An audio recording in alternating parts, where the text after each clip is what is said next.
Hello, everyone. I'm pleased to be here today to present this important award. I lead the program at NREL, focused on building and strengthening strategic partnerships with universities and research institutes at the forefront of the clean energy transition.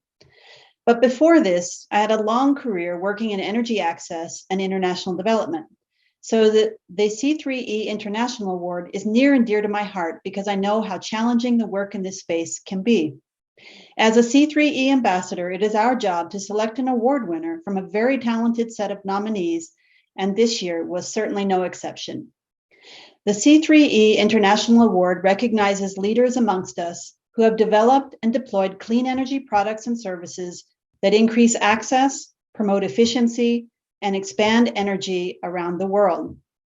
And our 2021 award winner, Dr. Rhonda Jordan Antoine, exemplifies all of this and more through her deep knowledge of energy system optimization and planning to improve the lives of people who lack access to clean, affordable energy. Rhonda is an inspiration to us all in her professional and personal accomplishments. Working in Tanzania as a PhD student at MIT, she launched one of the first off-grid solar energy companies in Africa that helped to create positive social and environmental change. And with that tremendous experience, she has built a successful career at the World Bank, where she is now a senior energy specialist working on investment and advisory projects in sub-Saharan Africa and other countries with a portfolio totaling close to $500 million. Of note is that Rhonda was acknowledged by her team members for her empathetic and nurturing approach to management, as well as the care she takes to ensure that the women on her team have a wealth of opportunities to grow professionally, specifically those that align with their interests, professional aspirations, and their desire to gain greater visibility in the workforce. Rhonda is a rock star and definitely a role model for all of us. But in addition to Rhonda's exemplary performance in the clean energy sector, another side of Rhonda is her excellence in the performing arts, notably dance, that she has been active in and doing her entire life. Rhonda has toured the world and even appeared on Dancing with the Stars, while still managing to find time to mentor middle and high school students through dance instruction. So I am thrilled to present the 2021 C3E International Award to Dr. Rhonda Jordan Antoine. Please join me in congratulating Rhonda and welcoming her to the virtual stage to accept this award. Congratulations, Rhonda. The floor is yours. Thank you so much, Ellen, for your kind introduction. It's truly an honor to be introduced by you with your amazing accomplishments as well. Thank you to the Department of Energy, Stanford, MIT, Texas A&M, the C3E Initiative, and special thanks to those who have supported me along the way, including my amazing family and friends, professors and mentors at MIT who nominated me, and phenomenal colleagues and managers at the World Bank committed to reducing poverty around the world.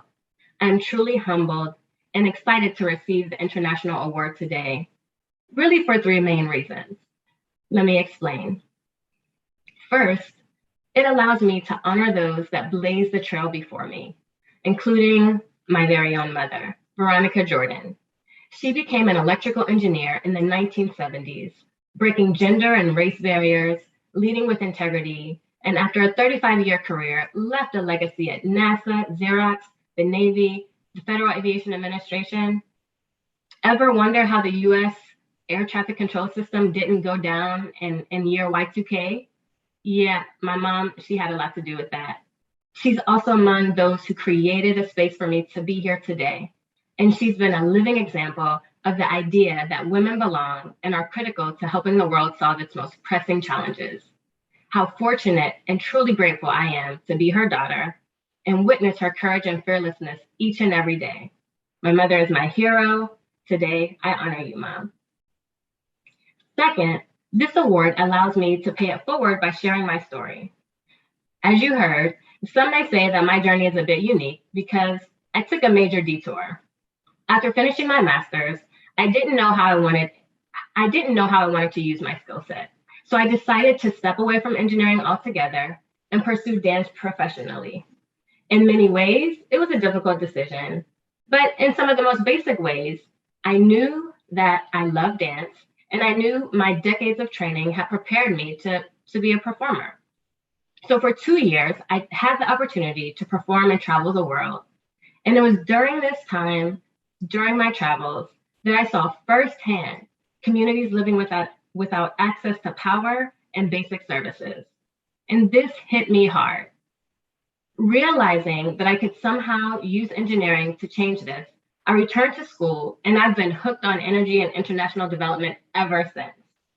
Now, I can go on and on about geospatial electrification planning models and power sector capacity expansion models all day. But today, I'm sharing my story because for me, finding a passion is not what makes my story unique. Discovering there was room for two passions is. I performed on Dancing with the Stars during my first semester at MIT, as you heard. I trained and performed each semester during my PhD. But the arts, it taught me fierce discipline. Music is like math to me. And the joy I experience when creating and choreographing is like the joy I feel when cracking a complex problem. With my story, I want to encourage those who don't feel like they are on the traditional track, those who have creative interests and abilities outside of energy, and those that don't see themselves reflected in common images of energy professionals, but who have a strong desire to make an impact in our world. We need you, your mind, your creativity, your innovation, your intelligence. There is space for you to thrive as an energy professional. Lastly, I'm so grateful for the opportunity to share broadly and widely the importance of clean energy in the development space.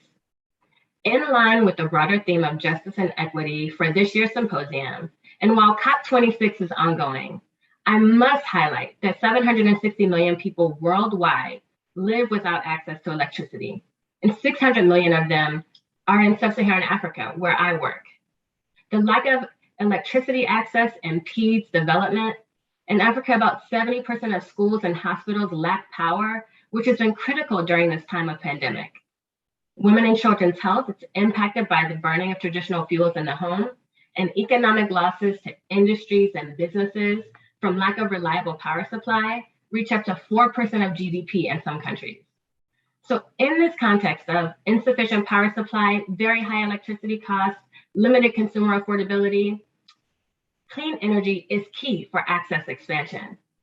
Now, Africa's energy mix is a small contributor to global emissions, but Africa has world-class solar, significant wind resources, and about 200 to 300 gigawatts of hydropower that can provide lower cost power. With regional integration and innovations around smart grid and fast evolving battery storage technologies, renewables and other clean energy resources can be better tapped to provide power through both the central grid and also off-grid solutions like mini grids and standalone systems that are essential to reach the most remote areas.